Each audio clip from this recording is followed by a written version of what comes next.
우리 하나님의 말씀을 보겠습니다. 마태복음 제2장 1절에서 12절까지 말씀을 보겠습니다. 헤롯 왕 때에 예수께서 유대 베들레헴에서 나심에 동방으로부터 박사들이 예루살렘에 이르러 말하되 유대인의 왕으로 나신 이가 어디 계시냐?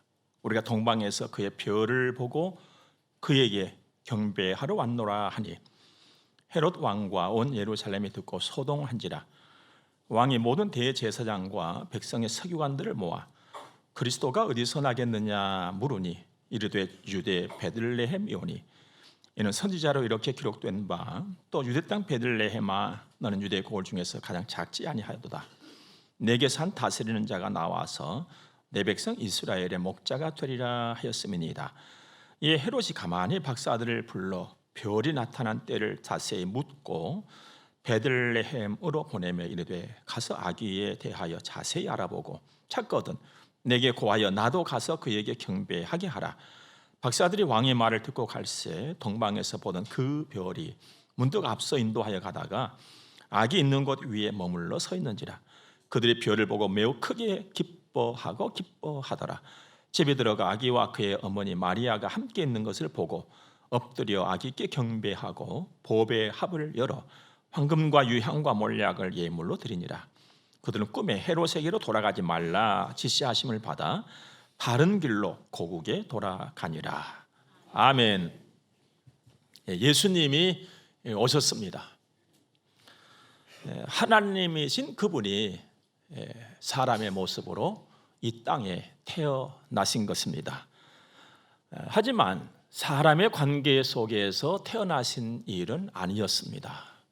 마태복음 1장 18절 보니까 성령으로 잉태되었다라고 말씀하십니다. 정말 신기하고도 놀라운 일이지요. 하나님의 일은 언제나 이렇게 시대를 넘어서 신기하고도 놀랍습니다. 예수님께서 이 땅에 오신 것은 사람의 일이 아니라 하나님의 일이었습니다. 일찍이 하나님께서 말씀하신 그 말씀이, 그 약속이, 그 예언이 이루어진 사건인 것입니다. 마태복음 1장 22절 보니까 이 모든 일에 된 것은 주께서 선지자로 하신 말씀을 이루려 하심이니라고 했습니다. 태초부터 계획하신 하나님의 일이 또 이사야 선지자를 통하여서 예언했던 700여 년 전에 그 일이 이루어진 것입니다. 예수님께서 육체로 오셔서 바로 사람들 앞에 현실로 드러난 일이다 이 말입니다. 주의 말씀은 이와 같이 꼭 이루어집니다. 이유가 있다면 주님은 여전히 살아계시고 살아계신 그분이 하신 말씀 또한 두 번째로 여전히 살아있고 살아있는 것으로만 그치는 것이 아니고 하나님께서는 일을 하시는 분이십니다. 그러니까 일만 만들어내신 분이 하나님이 아니시고 계획하시고 행하시고 이루어내시는 분이 하나님이시다는 겁니다. 때가 되면 하나님의 일은 반드시 이루어지는 것입니다. 그러므로 성경을 보면 미래가 보입니다. 하나님의 말씀을 들으면 장래가 보입니다. 세상을 보고 사람의 말을 들으면 앞이 캄캄합니다. 근심이 더해집니다. 그러나 하나님의 말씀을 들으면 장래가 보입니다. 그래서 소망 중에 즐거워하면서 살 수 있는 사람은 오직 하나님의 사람, 예수 믿는 사람, 성도인 줄로 믿습니다. 우리가 나도 모르게 자꾸만 세상으로 눈이 돌아가고 마음이 가면서도 부르는 노래가 있잖아요. 세상을 보며 사람을 보면 만족함이 없다. 정말입니다. 그 어디도 나를 만족해 할 만한 것들은 없습니다. 위로, 격려, 소망 없습니다. 세상을 보면서 사람을 보면요 아쉽고 때로는 안타깝고 때로는 속상하고 이런 것들 아닙니까? 그러나 주님의 약속은 내일이 있어요. 지금보다 더 선하고, 지금보다도 더 좋고, 지금보다도 더 밝은 것 말입니다. 그래서 하나님을 바라고 하나님의 말씀을 들으면 힘을 얻습니다. 그래서 준비를 합니다. 그래서 대비를 해나갑니다. 하늘 한번 쳐다보면서 감사하고 다시 일어나서 걷고 또 걷고 하면서 가는 사람이 성도 아니겠습니까? 세상 만사를 주관하시는 분은 그 누구도 아니에요. 어떤 왕도 아닙니다. 어떤 권세도 아니고 어떤 세력도 아닙니다. 바로 하나님이십니다. 하나님. 그래서 세상에서 가장 두려워하는 힘이 어떤 힘인 줄 아십니까? 보이지 않는 힘이에요. 인간 삶에서도 뭔가가 움직여지면 야, 보이는 손이 있어. 하나님은 보이지 않는 손이잖아요. 그러나 감추어진 손도 아니에요. 의롭지 못한 손도 아니잖아요. 가장 의롭고 가장 선한 손, 보이지 않는 그 힘이 하나님의 힘인 것인 줄 믿으시 바랍니다. 그러면 하나님 의지하세요. 다른 방법이 없습니다. 하나님 의지하는 거예요. 하나님 말씀을 듣고 예수님 내 마음의 중심에 모시고 사는 그 길이 우리 성도의 삶입니다. 가장 안전하고 가장 복 있는 거예요. 하나님 말씀 듣고 예수 중심으로 내가 살면 열려요. 닫혔던 것들이 열린단 말입니다. 인생이 열리는 거예요. 삶이 열리는 겁니다. 좋게 열리는 거예요. 든든하게, 복되게, 밝게 열리는 것입니다. 그 문은요, 아무도 닫을 수가 없어요. 하나님이 다 열어놓으면 누구도 못 닫는단 말입니다. 어느 날 예수님께서 갈릴리 호수 근방에 오셨는데 사람들이 한 사람을 데리고 왔어요. 그 사람이 누구냐 하면 귀가 어둡고 말이 어눌한 사람이었습니다. 왜 데리고 왔겠어요? 고쳐달라고 데리고 온 것 아니겠습니까? 그 불쌍한 사람을 예수님께서 보시고 예수님께서 딱 이 말씀을 하십니다. 에바다. 의미인즉 뜻인즉 열려라, 이 말씀이었어요. 닫혀있는, 귀가 닫혀있고 혀가 닫혀있는, 입이 닫혀있는 그를 향해서 예수님께서 열려라 하니까 활짝 열려버렸어요. 혀가 풀어졌단 말이에요. 귀가 열려버렸어요. 사랑하는 여러분, 이 은혜가 오늘 우리에게 임하기를 꼭 바랍니다. 그래서 입이 열려서 하나님을 찬양하고 예수 그리스도를 증거하고 또 귀가 열려서 세상에 그 누구도 들을 수 없는 하나님의 귀한 말씀을 내가 듣고 하는 은혜가 금번 성탄에 꼭 이루어지기를 주의 이름으로 다시 한번 축원합니다. 성탄은 그냥 즐겁게 노는 날이 아니잖아요. 예수님께서 오신 그날, 그 예수님을 우리가 맞이하고 중심을 다해서 예배하고 함께 기뻐하는 그날 아니겠습니까? 예수님은 알아갈수록 정말 감사하고 또 예수님을 가까이 접할수록 너무나도 귀한 분이시죠. 나의, 그리고 우리의 모든 죄를 담당하시고 오셨잖아요. 그것도 예수님께서 그냥 죄가 있으니까 내가 담당하러 가야지 하고 오신 것도 참 좋겠습니다만 하나님이 성부 아버지께서 맡기셨단 말이에요. 성부 하나님이 맡기신 그것을 기꺼이 맡아서 오신 분이 예수 그리스도예요.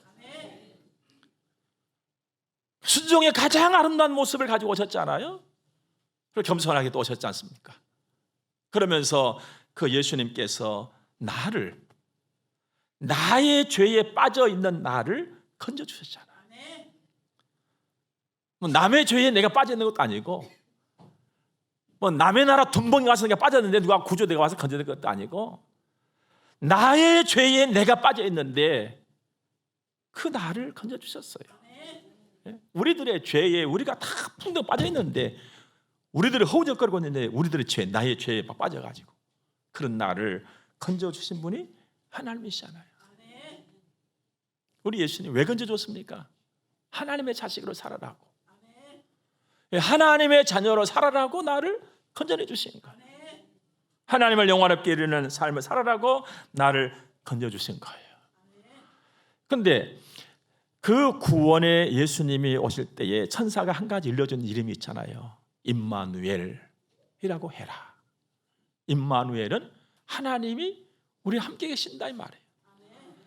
그러니까 나를 건져주신 후에도 계속해서 나와 함께 하시는 거예요. 시편 121편에서는 너의 출입을 지금부터 영원까지 지키기 시작했습니다. 아멘이요?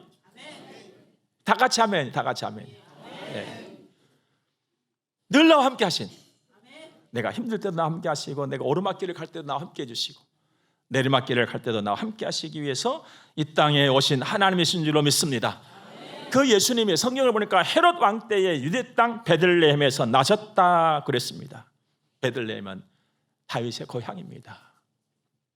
정말 하나님의 말씀은요, 알아갈수록 오묘해요. 사무엘상에서 다윗의 고향이라는 것을 밝혔거든요. 다윗의 육신으로서는 다윗의 혈통으로 오신 그분이 그곳에서 하신 거예요.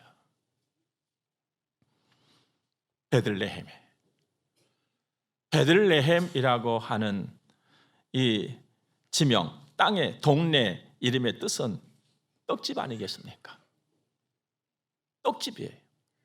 그런데 요한복음 6장 말씀 보니까 35절에서 예수님께서 말씀하시기를 나는 생명의 떡이니 내게 오는 자는 결코 줄이지 아니할 터요 하셨습니다. 그러니까 떡집에 모든 사람들이 저건 떡집이야 하는 그 집에 생명의 떡으로 예수 그리스도께서 오셨다 이 말입니다. 정말 오묘하고도 신기한 일입니다. 이 일은 어떻게 오다가 가다가 그냥 마리아가 임신을 했고 출산하는 날은 다가왔는데 그냥 어쩌다가 베들레헴 거기 가서 그냥 급한 김에 출산했는가? 이건 아니잖아요. 미가 선지자의 예언에 따라서 이루어진 일입니다. 미가서 5장 보니까 베들레헴 에브라다야 너는 유다족 속 중에 작을지라도 이스라엘을 다스릴 자가 내게서 나오리라 하신 말씀이 이루어진 줄로 믿습니다. 하나님의 말씀은 정말 정확하지요. 말씀하셨는데 사람들은 다 잊어버렸어요. 몇백 년 지났으니까. 그런데 하나님의 말씀은 살아서 계속 움직이는 가운데 때가 딱 되면 그 말씀 그대로 나타났다는 사실입니다. 놀라운 일이죠. 그 하나님을 우러러 바라고 기뻐할 수밖에 없는 상황이 벌어진 거예요 지금. 유대 땅 베들레헴에. 그런데 전혀 기뻐하지 않은 사람들이 있었습니다. 누구냐 하면 헤롯 왕과 그의 일당들이었습니다. 그는 기뻐하기는커녕 아기로 탄생하신 예수님을 죽이려고 했잖아요. 땅의 것에 큰 관심을 두게 되면 이런 일을 누구든지 할 수가 있다는 걸 우리가 기억해야 됩니다. 그래서 예수 안에 살아가는 여러분들 날마다 하늘의 것을 사모하고 하늘을 바라보시기 바랍니다. 그래야 하나님을 영화롭게 해드리신 사람이 될 수가 있거든요. 땅의 것으로 충만한 헤롯 왕이었어요. 왕이었잖아요. 그가 유대인의 왕으로 나신 이가 어디 계시냐라는 말 듣는 순간에 정적으로 생각했던 것이죠. 그래서 처단하려고 했던 것입니다. 그들은 어둠의 세력들이었어요. 그런가 하면 그 당시에 성경을 안다고 큰 소리 쳤던 사람들, 대제사장, 백성들, 서기관들, 그들도 전혀 기뻐하지 않았어요. 여기서도 꼭 기억할 일이 있습니다. 성경을 지식으로 아는 한 나에게 아무런 유익은 없다. 성경을 하나님 말씀으로 믿을 때 유익이 되는 줄로 믿습니다. 그러면 성경을 믿는 그 마음가짐으로 예배하고 성경을 볼 수 있기를 주의 이름으로 축원합니다. 시편 119편 103절 말씀 보니까 꿀보다 더 답니다 그랬거든요. 하나님 말씀에 맛을 봤다 이 말이에요. 여러분, 맛을 봐야 맛을 아는 것입니다. 맛을 아는 사람은 또 그 맛을 찾아가는 것이거든요. 그래서 성경에도 네가 맛을 보았으면 그렇게 하라. 신령한 전을 사모하라. 맛을 봤으면 그 맛을 따라서 살아가라. 말씀 부여잡고 살아라 그랬잖아요. 여러분, 다시 한번 말씀드립니다. 근본 성탄에 하나님 말씀에 맛을 볼 수 있는 은혜가 우리 온 교회 안에 꼭 임할 수 있기를 주의 이름으로 축원합니다. 하나님 말씀으로 심령을 바르게 하잖아요. 심령을 그리고 아주 담대하게 견고하게 세워가는 것이 오직 하나님의 말씀입니다. 사람은 안 바뀌거든요. 그런데 바뀔 수 있는 길이 딱 하나 있습니다. 하나님의 말씀이거든요. 하나님의 말씀을 듣고 또 듣고 또 듣고 믿음으로 내가 또 들으면 내 안에 심령의 변화가 일어나요. 이것이 믿음의 위력이거든요. 이게 하나님의 말씀의 능력이에요. 그게 달라진단 말이죠. 그래서 어떤 사람이 되어야 됩니까? 새 사람이 되어지잖아요. 그 찬송하잖아요. 옛 것은 지나고 새 사람 되었다고 찬송하잖아요. 그러니까 아무나 부를 수 있는 찬송이 아니거든요. 하나님의 백성들만 부를 수 있는 찬송인 줄로 믿습니다. 그 사람만 세상을 이길 수가 있습니다. 그리고 내가 되는 것이죠. 하나님을 영화롭게 해드리는 사람으로 살게 되는데 말씀의 맛을 봐야 된다는 말입니다. 이런 말씀의 맛을 보고 우리도 하나님의 말씀이 꿀과 속의 꿀보다 더 답니다 라고 고백할 수 있는 거기까지 한번 가보자 이 말입니다. 나의 삶이 분명히 달라질 줄로 믿습니다. 그리고 언제나 하나님 앞에서는 믿음의 자세, 믿음의 생각, 믿음으로 구함, 믿음의 고백 이런 것들이 더해져야 할 줄로 믿습니다. 그 믿음에 하나님은 은혜를 주시는 거거든요. 나에게 은혜를 주신 것이 아니라 내 속에 있는 믿음에 은혜를 주시는 거예요. 나를 붙잡아 주는 것이 아니라 나의 믿음을 붙잡아 주시는 거거든요. 그 속이 일어나니까 나 같이 더불어서 일어나게 되는 것입니다. 동방의 박사들이 믿음으로 주님 말씀을 따라서 그 별을 바라보고 갔을 적에 믿음으로 찾고 믿음으로 구하였을 적에 사람들은 그들 이상히 여겼지만은 하나님은 그들에게 은혜를 주셨습니다. 동방의 박사들이 받은 은혜가 뭡니까? 인류 최초로 아기 예수께 경배하는 첫 번째 사람이 됐잖아요. 그럼 이보다 더 큰 영광이 어디 있어요, 여러분들? 여러분, 우리가 살아가면서요, 처음이라고 하는 것은 굉장히 소중한 것입니다. 처음, 첫 것. 구약 시대에는요, 처음이 얼마나 중요했냐면요, 첫 것은 다 하나님의 것이라 그랬어요. 하나님이 소중한 거예요. 첫 만남 얼마나 귀한 것입니까? 그런데 동방의 박사들은 믿음으로 이 땅에 성육신하신 예수 그리스도를 처음으로 만났고 처음으로 경배한 그 영광, 영예를 얻었다 이 말입니다. 하나님께서 얼마나 세밀하게 그 믿음의 역사를 하셨는지요. 동방의 박사들은 별을 봤잖아요. 그런데 아주 독특한 별이에요. 그 별을 보는 순간에 그들은 고백했습니다. 유대인의 왕이라고. 동방의 박사들은 그야말로 지리적으로 혈통적으로 유대 민족 바깥의 사람들이었어요. 그러니까 이방인들이었다 이 말입니다. 그 당시에 이방인들이 유대인의 왕라고 불렀던 것은 메시아를 의미했던 거예요. 자, 메시아가 태어났다 이 확신을 얻은 겁니다. 그들이. 그래서 유대 땅까지 왔잖아요. 믿음으로 그 별을 따라서. 그런데 놀랍게도 별이 쭉 가다가 어느 순간에 딱 머물러 선 것이죠. 지금 그들이 예수께서 태어나신 곳이 베들레헴이라는 정도만 알았지 몇 번지 정도는 아직 모르는 상황이에요. 그런데 그 몇 번지에서 태어나셨는가를 찾아다니시는 그런 형편은 되는데 별이 가다가 딱 멈춘 거예요. 그 밑을 내다보니까는 집이 있는 것이었죠. 그 집에 들어가서 보니까 아기 예수님이 딱 태어나신 거예요. 이걸 도대체 어떻게 설명할 수가 있겠냐 이 말이에요. 별이 쭉 가다가 인도를 하고 가다가 딱 멈춰서서 그 밑에 가보니까 아기 예수가 탄생했다. 이걸 도대체 어떻게 설명할 수 있냐 이 말이에요. 믿고 찾고 믿음으로 구하는 자에게 주시는 하나님의 은혜가 이런 것입니다. 여러분이나 저도 우리 삶의 현장에서 때로는 답답하고 암울하고 앞이 캄캄하고 대책이 없고 도대체 그래서 무엇을 어떻게 해야 되나 하는 순간들이 얼마나 사실 많습니까? 그때 오직 믿음으로 하나님을 바라고 기다리고 또 기다리고 또 기다렸더니 하나님께서는 순간에 동방의 박사들을 인도해 갔던 그 별이 딱 멈춰서서 봤더니 예수 그리스도신 것처럼 어느 순간에 하나님께서 나를 인도하셔서 나로 하여금 생각과 삶의 모든 것을 딱 멈추게 하셨는데 그 순간에 딱 보니까 하나님의 위대한 역사가 나타났더라 이 말이죠. 별이 인도한 것이 하나님께서 인도하신 거거든요. 여러분과 저의 삶에도 동방의 박사들을 인도했던 별의 인도함처럼 하나님의 약속과 말씀과 성령의 간섭하심이 분명히 그렇게 역사하심인 줄로 믿으시기 바랍니다. 그런데 여기서 우리가 놓쳐서는 안 될 일이 있습니다. 자, 그 별을 따라서 가서 보니까 어떤 상황이었나요? 아기가 누워있어.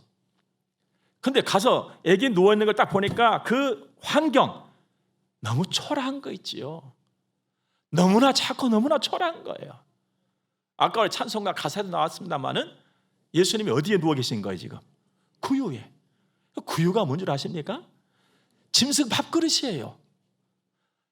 여러분, 왕으로 오신 메시아 구세주 예수 그리스도, 하나님이신 그분이 인간의 몸을 입고 오셨는데 이 동방의 박사들이 가서 보니까 짐승의 밥그릇에 누워 계신단 말이에요.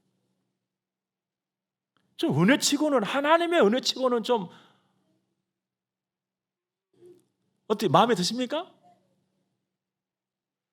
여러분, 하나님의 은혜가 내게 임해서 하나님께서 나의 간구와 소원의 모든 것을 이루어 주시는데 상황을 딱 보니까 너무 미쳐나간 거 있지요. 하나님의 은혜 하면 모두 좋은 것들이 엄청나게 막 나타나야 되는 것인데 이게 그렇지도 못하고, 예수님 어머니 마리아 요셉 보니까 그저 착하기는 착했지만 그리 신통치게 보이고, 하나님의 은혜치고는 너무 부족한 느낌이었습니다. 그런가 하면 시대적으로도 봤을 적에 예수님께서 출생하셨을 때에 헤롯이 왕이었어요. 악한 자였습니다. 수년 전에 북쪽에 있는 아무개 씨가 자기 혈족을 숙청시켰을 때에 사악한 자라고 막 얘기했잖아요.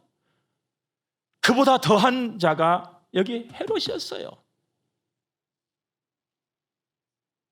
그가 예수님께 경배한다고 동방의 박사들에게 몇 번째 태어났는지 가서 보고 나한테도 알려다오, 나도 가서 경배하겠네 했지만 새빨간 거짓말 했잖아요.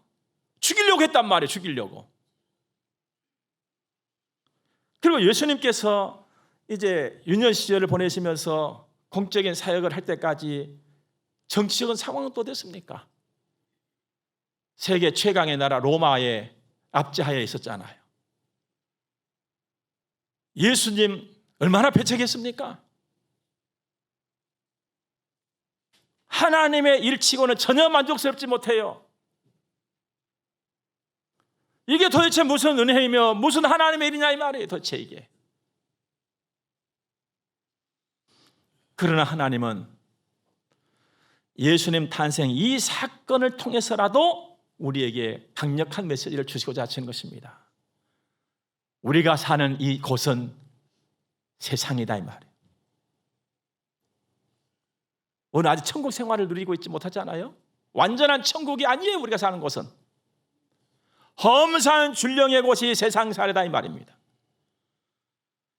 그럼에도 불구하고 신앙인의 길, 사명자의 길이 뭔가를 하나님은 가르쳐주고 계시는 것입니다.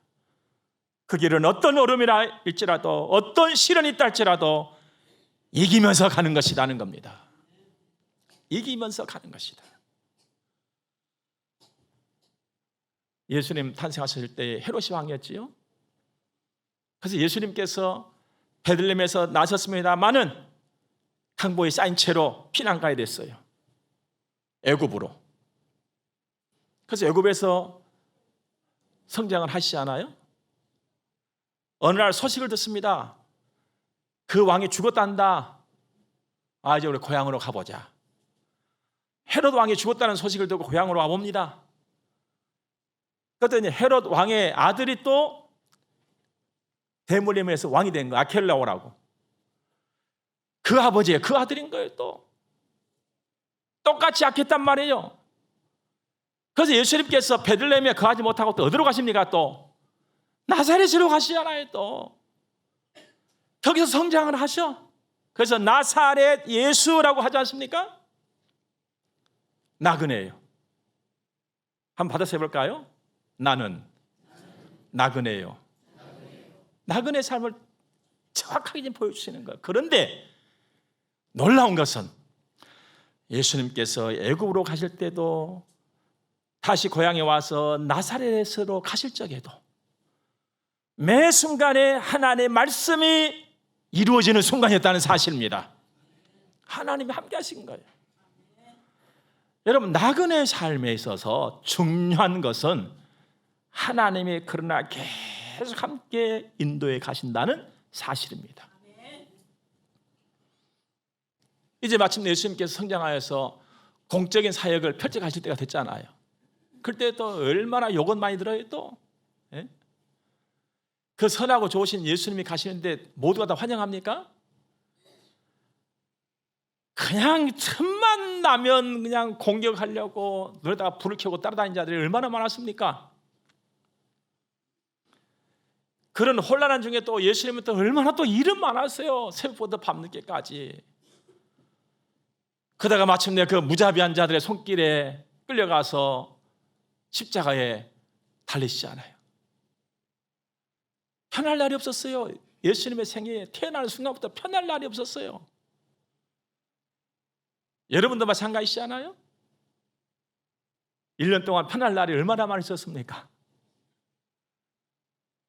여러분의 입에 붙은 말이 뭡니까? 틈만 나면 야 스트레스 좀 풀자. 틈만 나면 스트레스 좀 풀자. 이것 아니요? 근데 예수님께서는 스트레스 풀 여과도 없이 십자가에 못 박혀버렸던 거예요. 그냥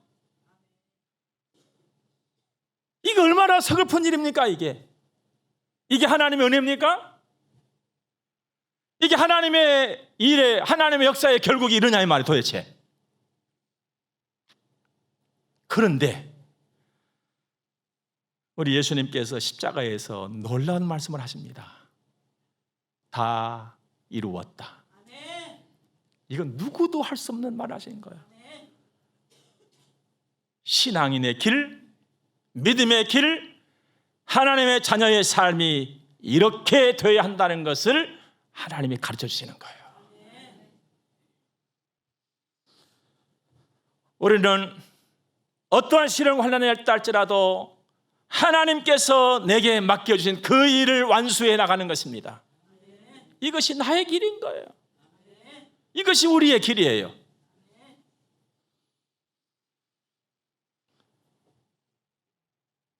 쉬워 보이지 않잖아요.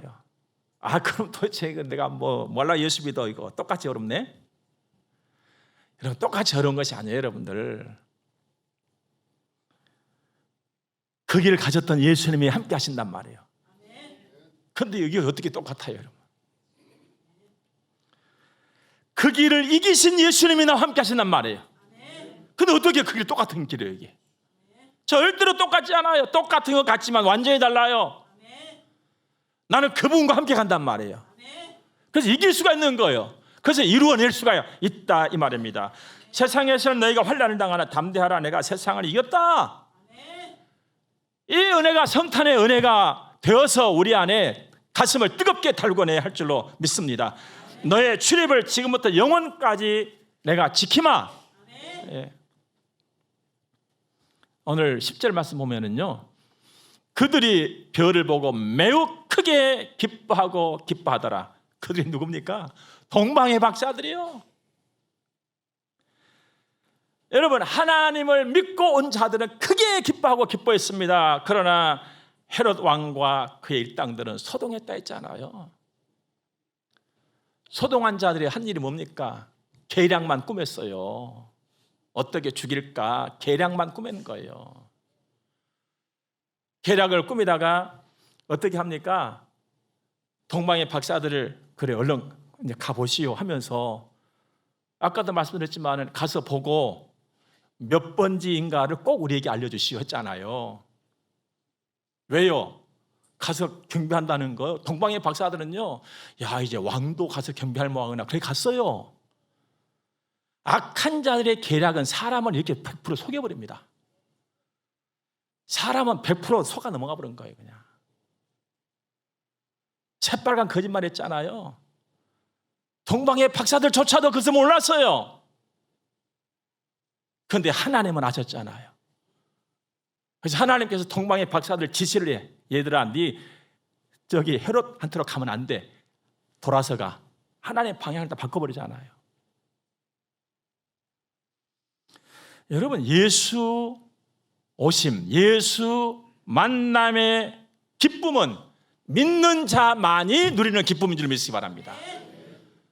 세상은 절대 안 기뻐요. 뭐 성탄일 왔다고 세상에 나가보니까 저기 뭐 전방 같은 데서 그냥 캐롤 틀어놓고 막 기뻐하고 즐거워하니까는 야, 저야말로 또 예수 오신 것이 저렇게 좋고 기쁘나 보다 하지만 그는 전혀 안 기뻐하는 사람들이에요. 우리나 기뻐하는 일인 거예요. 그 우리는 어떤 사람입니까? 은혜 본 사람들이잖아요. 그러니까 우리는 진짜로 기뻐하셔야 돼요. 근데 얼굴들 왜 그렇게 앉았어? 우리는 진짜로 기뻐해야 될 사람들인 거예요. 진짜로. 예? 바깥에 신나는 사람들, 안 기뻐하는 사람들이에요. 그냥요.